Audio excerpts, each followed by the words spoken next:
The US says it has launched fresh strikes against Iran. That's in retaliation to an attack which killed 2 American military personnel in Jordan. Posting on X, the US command says, today at 6 p.m. ET, which is 8 a.m. Australian Eastern Standard Time, US forces began launching new airstrikes against Iran at the Commander-in-Chief's direction.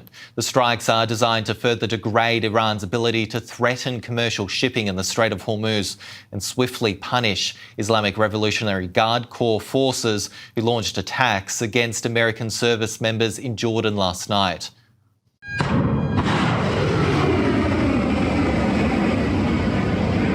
Strikes between the U.S. and Iran continued for a 7th straight day on Saturday, with an Iranian official saying the country is suspending an interim agreement signed by both sides last month. The recent barrage of attacks revolve around the ongoing fight for control of the critical Strait of Hormuz, as open access to the waterway was a key point in the temporary peace deal for the U.S. It is condition-based, based on the enemy and what we're achieving in terms of our goals. While the U.S. continues to target key Iranian surveillance and military sites, Iran has stepped up its own attacks across the region.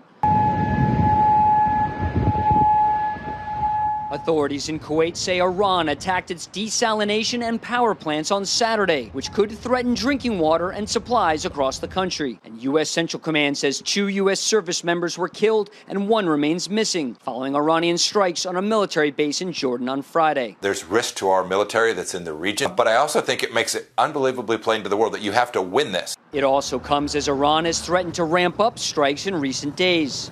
If the U.S. attacks continue for another 2 or 3 days, we will enter a phase of full-scale offensive.